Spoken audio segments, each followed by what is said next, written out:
Hello everyone, I'm Jack the Rambling Raconteur, and I finished today Mischief by Charlotte Armstrong in the Library of America volume Women Crime Writers of the 1950s, 4 suspense novels of the 1950s.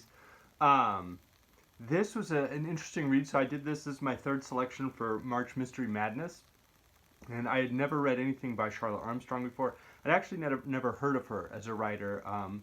I looked up, I found she wrote a fairly large number of mystery novels, mystery stories, focused mostly on what's called sort of like domestic suspense, so not so much police procedural or private eye type novels, but more ones where sort of average people or middle class people have crimes happening around them or involving their family, or there's violence with like violence in the neighborhood, sort of out of nowhere. Those types of novels. About a half dozen of her stories or novels were filmed.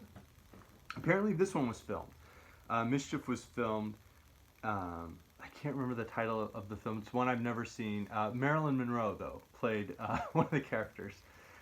In terms of the book, I liked it for the most part. It was short. So it was basically the opposite of Joseph and His Brothers, the 1,500-page book I've been reading. This is about a tenth of that length, which made it a nice reprieve. Different taste, but it was interesting. The basic premise, a couple is visiting New York. The husband is going to go give a speech at a common salesperson conference type thing. Husband's going to give a speech and be recognized. His wife is going to go with him to this big event. The husband's sister was supposed to watch the child who's 9 years old in the hotel. She falls through, has a date, so they end up getting the hotel elevator man who's worked there for 14 years and is considered really reliable.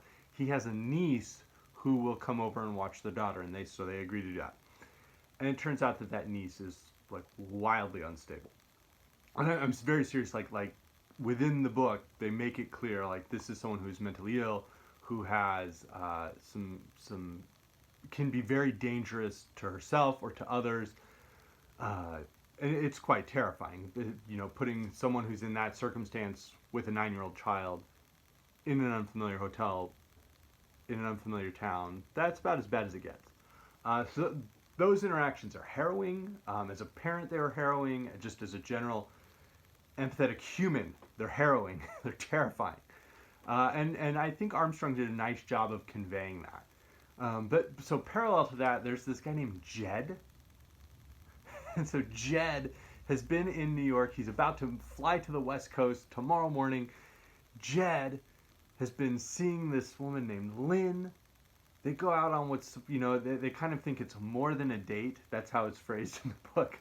They've been more than dating. They go out for what might be their last date. Maybe they'll get engaged. Who knows? And they have an interaction with like a vagrant on the streets. And Jed's rude, and Lynn is, like, you're an unkind person. So they then fight. They break up. He goes back to his hotel room. And then it's like the hotel is situated as like a U. So he can see across and see this babysitter, Nell, who's in there. And like finally decides like, oh, if we're on the same floor, I'm free tonight. I'm gonna go over there.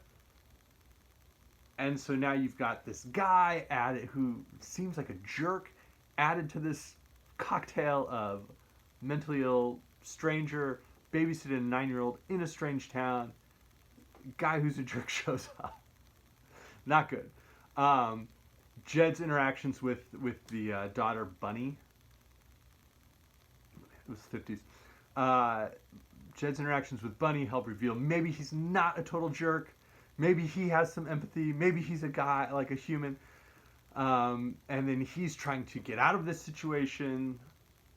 The Nell is just so erratic. She becomes violent. Who knows what's going to happen? And the family, the mother of the couple can tell something's wrong. So she's coming back. Jed's girlfriend, who they broke up, she comes back to the hotel. He's trying to escape the hotel, and fundamentally, like, I don't really care about any of that. I just want to make sure this 9-year-old kid's going to be okay with the, mentally ill babysitter. Harrowing novel, very short though. It was enjoyable.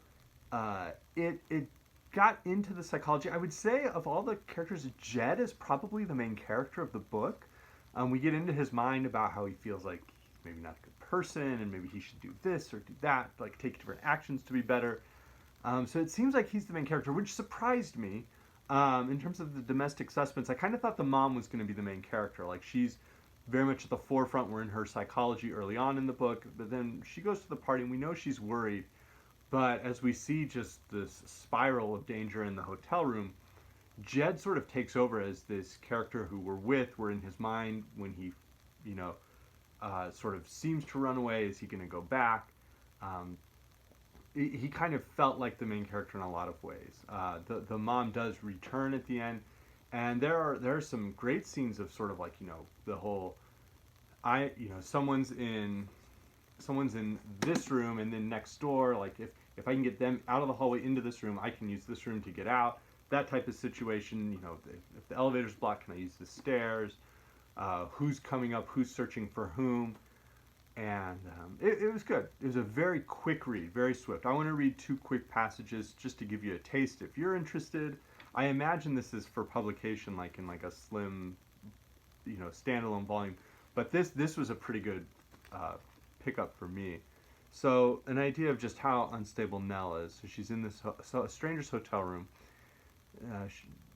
That's Nell, turned very slowly, sliding around and moving her legs as if they were in one piece. She kicked off her black pumps.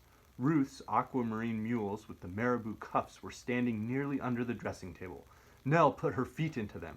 She rose and walked up and down in them, watching her feet, acquiring more and more skill and arrogance in the ankles and the arches. At last, she seemed almost strutting. Then she seemed to forget and moved about as easily as if the mules had long been her own. She ate 3 pieces of candy, slowly. Then she sat down on the bench again and picked up Ruth's perfume, the tiny glass stick attached to the stopper she discarded. She tipped the bottle on her forefinger and dabbed the forefinger behind her ears. She held the forefinger under her nostrils and inhaled dreamily, swaying to and fro as if she tantalized her own senses in a dreamy rhythm. The little bottle dropped out of her left hand, cracked on the tabletop, lay on its side. The liquid began to seep out among the jewelry. The $20 that had been Peter's, the 50 cents that had been Bunny's last Mother's Day. Nell noticed it finally. Her face did not change. She picked up Ruth's hairbrush, dipped it, making a smearing motion in the spilled perfume, and began to brush her tawny hair. She brushed it sharply back from her ears. And so you can see, like, she just goes through a stranger's belongings. So again, I would recommend this, even if it ends up being something you don't particularly like. It's a very short time commitment as a read. This volume, I'm definitely interested in reading the other 3 selections. One's by Patricia Highsmith. Highsmith, of course, Talented Mr. Ripley and so many other quality crime novels. But the one I'm really interested in is Fool's Gold by Dolores Hitchens, which apparently was used as the basis for Jean-Luc Godard's Band of Outsiders. So I'm very interested in this. Other books that it kind of reminded me of in terms of sort of the domestic suspense, Double Indemnity by James M. Cain. It brought that to mind. Parts of the book reminded me of Hitchcock's Rear Window. So I don't know if anybody's ever read, I believe it's a French novel that Vertigo was based on by Boileau and Narcellac. And so those were 2 that jumped out to me. So again, that's Mischief by Charlotte Armstrong for March Mystery Madness. And I'll be back soon. Thanks, everyone.